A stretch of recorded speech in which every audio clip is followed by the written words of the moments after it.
அர்ச்சுனாபுரம் விருதுநகர் மாவட்டத்துல வத்திராயிருப்பு பக்கத்துல இருக்கு இந்த ஊர். மா, தென்னை, வாழை, பாக்கு, தேக்குன்னு எந்த திசையில பார்த்தாலும் பசுமைதான். வானம் பொய்க்காத வளமான பூமி.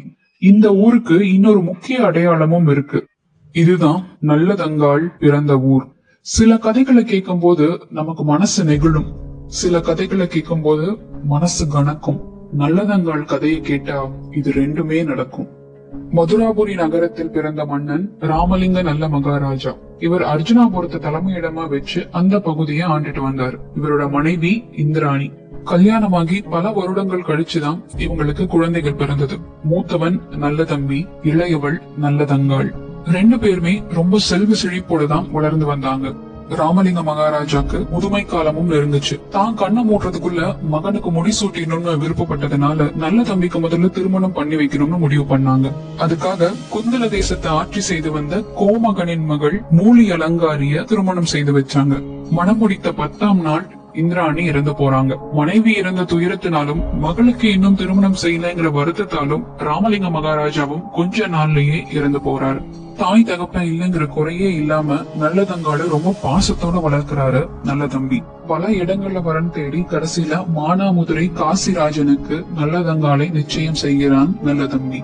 சித்திரை திங்கள் புதன்கிழமை அர்ஜுனாபுரத்துல நல்லதங்காளுக்கும் காசி மகாராஜனுக்கும் கோலாகலமா திருமணம் நடக்குது. நல்ல தம்பி தங்கச்சிக்கு நிறைய சீதனம் கொடுத்து அனுப்புறாரு. தங்கத்திலும் வைரத்திலும் ஆபரணங்கள், வெள்ளியிலே பூஜை பொருட்கள், வேலி நிறைய வெள்ளாடுகள், பட்டி நிறைய பால் மாடுகள், மோர்கடைய, முக்காலி, அடுக்கடுக்கான பண்ண பாத்திரங்கள், இப்படி நீண்ட சீர்வரிசையோட 9 பணிப்பெண்களையும் கொடுத்து கலங்கிய கண்களோட வழி அனுப்புறாரு நல்ல தம்பி. மேல தாளம் முழங்க ஆடல் பாடலோடு மணமக்களை வரவேற்கிறது மானாமதுரை. அவங்க 2 பேர்த்தோட இல்லற வாழ்க்கை ரொம்ப சந்தோஷமா இருக்கு. 8 ஆண்டுகள்ல 7 பிள்ளைகளை பெத்தெடுக்கிறா நல்லதங்காள். அதில் 4 ஆண் பிள்ளைகள், 3 பெண் பிள்ளைகள். நல்லா போயிட்டு இருந்தவங்க வாழ்க்கையில வந்தது ஒரு பெரிய சோதனை. மண்ணும் பொன்னாகும் மானாமதுரையில பயங்கரமான தண்ணீர் பஞ்சம். விளைச்சல் இல்லை. ஆடு மாடுகள் எல்லாம் இருந்தன. மக்கள் பசியிலேயே மாண்டார்கள். காசிராஜனுக்கு தம் மக்கள் இவ்வளவு கஷ்டப்படுறத பாத்துட்டு இருக்க முடியல. அவங்க எல்லாருமே அண்டை நாடு போறதுக்கு ஏற்பாடு பண்ணாரு. தம் மாளிகையில இருக்கிற பொண்ணும் பொருளும் கொடுத்து உதவி பண்ணாரு. தினமும் அவர் மக்கள் எல்லாத்துக்கும் உணவு கிடைச்சதுக்கு அப்புறம் தான் தானும் சாப்பிட்டாரு. ஒரு கட்டத்துல தானிய கிடங்குல இருக்கிற எல்லா உணவுகளும் தீர்ந்து போக மந்திரி முதல் கொண்டு நாட்டுல இருக்கிற எல்லாத்தையும் அடுத்த நாட்டுக்கு அனுப்பி வைக்கிறாரு. பிள்ளைகள் எல்லாம் பசியால துடிச்சாங்க. தான் குழந்தைங்க படுற வேதனைய நல்லதங்காளால பார்க்க முடியல. தான் அண்ணன் வீட்டுக்கு போனா குழந்தைகளுக்கு உணவாவது கிடைக்குமே அப்படின்னு யோசிச்சா. தான் விருப்பத்தை காசிராஜன் கிட்டையும் சொன்னான். ஆனா காசிராஜனுக்கு இதுல கொஞ்சம் கூட விருப்பம் இல்ல. நான் இந்த நாட்டுடைய அரசன், நாட்டுக்கு என்ன நிலைமை வந்தாலும் நான் இந்த நாட்டை விட்டு வரக்கூடாது. நீ வேணா குழந்தைகளை கூட்டிட்டு உன் அண்ணன் வீட்டுல போய் கொஞ்ச நாள் இருந்துட்டு வா அப்படின்னு சொல்லி வழி அனுப்பி வைக்கிறான். நல்லதங்காலும் குழந்தைகளுக்கு உணவு கிடைக்கும் அப்படிங்கிற சந்தோஷத்துல அவன் அண்ணன் வீட்டை நோக்கி நடக்க ஆரம்பிக்கிறான். காடு மேடெல்லாம் கடந்து மதுரை வனாந்தரத்துக்குள்ள நுழையிறான். அதுக்கப்புறம் அவளுக்கு போறதுக்கு வழி தெரியல. அங்க இருக்கிற மரத்தடியில இளைப்பாடுறான். பசி பசின்னு கதற தன் குழந்தைகளை பார்த்து நல்லதங்காள் வாய் விட்டு அழறான். இவ இருக்கிற இடத்துக்கு பக்கத்துல ஒரு வேடர் கூட்டம் இளைப்பாறிட்டு இருக்காங்க. ஒரு பெண் அழுங்குரல் கேட்டு அந்த இடத்துக்கு வந்து இவளை யாரு என்னன்னு விசாரிக்கிறாங்க. தலைவெறி கோலமா பசியில மெலிஞ்சு போய் யாருனே அடையாளம் தெரியாத அளவுக்கு இருக்கிற நல்லதங்காளை பார்த்து அந்த வேடர் குல தலைவன் வாய்விட்டு அழறான். அது வேற யாரும் இல்ல, நல்ல தம்பி. தன் நாட்டு மக்களை துன்புறுத்துற ஒரு புலிய வேட்டையாடுறதுக்காக வந்திருப்பான். நடந்தது எல்லாத்தையும் நல்லதங்கால அவன் அண்ணன் கிட்ட சொல்றான். சரி, நான் வந்த வேலை முடியறதுக்கு 2 நாள் ஆகும். நீ முதல்ல பிள்ளைகளை கூட்டிட்டு அரண்மனைக்கு கிளம்பு. அங்க அண்ணி உனக்கு வேணுங்கிறதெல்லாம் செய்வா அப்படின்னு சொல்லி தம் பரிவாரங்களோட நல்லதங்கால வழி அனுப்பி வைக்கிறான் நல்ல தம்பி. அங்க அரண்மனை மாடத்துல பெண்கள் எல்லாம் தனக்கு சேவகம் செய்ய உட்கார்ந்துட்டு இருக்கா மூலி அலங்காரி. பேரே எவ்வளவு பயங்கரமா இருக்கு இல்லைங்க. குணமும் அப்படித்தான். இவளுடைய தம்பி செந்திலபதி காட்டுல இருந்து அவசர அவசரமா வந்து இவகிட்ட விஷயத்த சொல்லிடுறான். இத கேட்ட உடனே மூலிக்கு பயங்கரமா கோவம் வந்துருது. ஓ, அவ திரும்ப வந்துட்டாளா, இங்க இருக்கிற சொத்தெல்லாம் எடுத்துட்டு போக வந்துட்டாளா அப்படின்னு சொல்லி பணிப்பெண்கள் எல்லாத்தையும் அரண்மனைக்குள்ள போக சொல்றா. சமைச்சிருக்கிற உணவு எல்லாத்தையும் பாதாளத்துல கொண்டு போய் மறைச்சு வைக்கிறா. தானும் போய் ஒரு மூலையில படுத்துக்கிறா. நல்லதங்காள் அரண்மனைக்குள்ள நுழையும் போதே அரண்மனை வாயில் அடைச்சிருக்கிறத பார்த்து அங்க ஏதோ தப்பா இருக்குது அப்படின்னு அவளுக்கு தோணுது. கதவு கிட்ட போனதும் பிள்ளைகள் அழுகுது, காலெல்லாம் கடுக்குது. கதவை திறங்கன்னு கதவை தட்டுறா. ஆனா யாருமே திறக்கல. ஈஸ்வரனே, என் பிள்ளைகள் பசியார கதவு திறவாயோ அப்படின்னு கத்தரா. கதவுகள் தானாக திறந்தன. உள்ள போனவ மூலி படுத்திருக்க இடத்துக்கு போறா. அண்ணி, என் பிள்ளைகள் எல்லாம் பசியில துடிக்குது, ஏதாவது சாப்பிடறதுக்கு கொடுங்க அப்படின்னு கேக்குறா.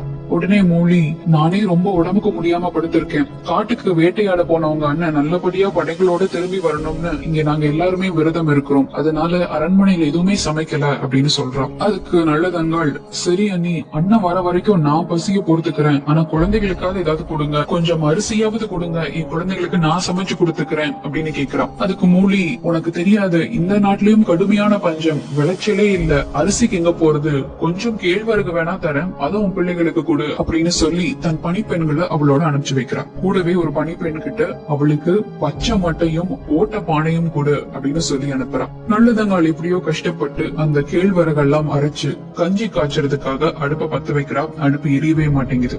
அன்னபூர்ணி தாயி, நான் பத்தினிங்கிறது உண்மையா இருந்தா இந்த அடுப்பு எரியணும் அப்படிங்கிறா. அடுப்பு கொழுந்து விட்டு எரியுது. இத பாத்துட்டு இருந்த பணிப்பெண் பயந்து போய் மூலிகிட்ட எல்லா விஷயத்தையும் சொல்றான். மூலிக்கு பயங்கர கோபம். நல்லதங்கால் இருக்கிற இடத்துக்கு வரா. இந்த அரண்மனையிலிருந்து எடுத்துட்டு போன செல்வங்கள் எல்லாம் பத்தாதுன்னு இப்ப அரண்மனையே கொளுத்த பாக்குறியா அப்படின்னு சொல்லி அந்த கஞ்சி கொதிச்சுட்டு இருந்த பானைய தன் காலால எட்டி உதைக்கிறா. இந்த பானை கீழே விழுந்து கஞ்சி எல்லாம் வழிஞ்சோடுது. பாவம், பசியில இருந்த குழந்தைகள் தரையில ஓடுற கஞ்சியை வழிச்சு குடிக்கிறாங்க. நல்லதங்காலுக்கு இந்த காட்சியை பார்க்க சகிக்கல. இனியும் இங்கிருந்து அவமானப்படக்கூடாதுன்னு சொல்லி பிள்ளைகளை எழுந்து காட்டுக்குள்ள போறான். பாழும் கிணத்தை தேடி போறான். அண்ணன் வந்து அடையாளம் தெரியணுங்கிறதுக்காக வழியெல்லாம் ஆவாரஞ்செடிகளை உடைச்சு போட்டுக்கிட்டே போறான். ரொம்ப தூரம் போயாச்சு, எந்த கிணறுமே கண்ணுக்கு தட்டுப்படல. அப்போ அங்க ஒரு 3 பேரு ஆடு மேய்ச்சிட்டு இருந்தாங்க. அவங்க கிட்ட, ரொம்ப தண்ணி தாகமா இருக்கு, பக்கத்துல எங்காவது கிணறு இருந்தா பார்த்து சொல்லுங்க அப்படிங்கிறான். அதுல ஒருத்தர், அங்க ஒரு கருப்பராயன் கோவில் இருக்கு, அதை தாண்டி போனேன்னா ஒரு கிணறு வரும் அப்படின்னு சொல்றான். அந்த இடத்துக்கு போய் சேர்றதுக்குள்ள பிள்ளைகள் எல்லாம் பசி மயக்கத்திலேயே தூங்கிட்டாங்க. அந்த சமயத்துல அவளுக்கு அழையா விருந்தாளியா எந்த வீட்டுக்கும் போக கூடாது அப்படின்னு காசிராஜன் சொன்னது ஞாபகத்துக்கு வருது. அவன் பேச்சு கேட்காம இங்க வந்தது எவ்வளவு பெரிய தவறு அப்படின்னு தன்னை தானே நொந்துக்கிறான். தன் தாலிய கழட்டி கணவன் கண்ணுல படுற மாதிரி கிணத்த வீட்டுல வைக்கிறான். கிணத்த 3 சுத்தி சுத்தி வர்றான். இதுதான் சரியான சமயம், குழந்தைகள் முழிச்சுக்கிட்டா அவங்களை கொல்றதுக்கு மனசு வராதுன்னு சொல்லி தன்னுடைய ஒவ்வொரு பிள்ளைகளா தூக்கி கிணத்துல போடுறான். இந்த சத்தம் கேட்டு முழிச்சுக்கிட்ட மூத்த மகன் தப்பிச்சு ஓட முயற்சி பண்றான். அம்மா, என்ன மட்டுமாவது விட்டு விடு, இந்த வம்சத்து பேர் சொல்ல நானாவது எஞ்சி இருக்கேன் அப்படின்னு கெஞ்சுறான். கடைசியில் அவனையும் பிடிச்சு கிணத்துக்குள்ள தள்ளிட்டு தானும் அதுக்குள்ள குதிக்கிறான். நல்லதங்காலும் 7 பிள்ளைகளும் இறந்து மிதந்தார்கள். நல்ல தம்பி வேட்டையை முடிச்சிட்டு வீட்டுக்கு வரான். தங்கச்சியும் பிள்ளைகளையும் காணலன்னு தேடுறான். மூலிகிட்ட கேட்ட போது, எனக்கு ரொம்ப உடம்புக்கு முடியாம நான் படுத்துட்டு இருந்தேன், இருந்தும் உன் தங்கச்சிக்கு அறுசுவை உணவு சமைக்க சொன்னேன், உன் கையால போட்டாதான் சாப்பிடுவோம், இல்லன்னா சாப்பிட மாட்டோம்னு கோச்சுக்கிட்டு அவ இங்கிருந்து போயிட்டா அப்படின்னு போய் சொல்றான். நல்ல தம்பிக்கு இது ஏதோ சரியா படல. பணிப்பெண்கள் கிட்ட விசாரிச்சு உண்மையை தெரிஞ்சுக்கிறான். உடனே தன் தங்கச்சியை தேடி காட்டுக்குள்ள போறான். வழியெல்லாம் கிடக்கிற ஆபாரஞ்செடிகளையே தொடர்ந்து போறான். இன்னொரு பக்கம் நல்லதங்கால் மானாமதுரை விட்டு வந்த கொஞ்ச நாள்லயே அங்க நல்ல மழை பெஞ்சது. நாடும் செழிப்படைஞ்சது. காசிராஜன் தன் மனைவியும் மக்களையும் கூட்டிட்டு போறதுக்காக அங்கிருந்து கிளம்பி கானகத்து வழியா வந்துட்டு இருந்தான்.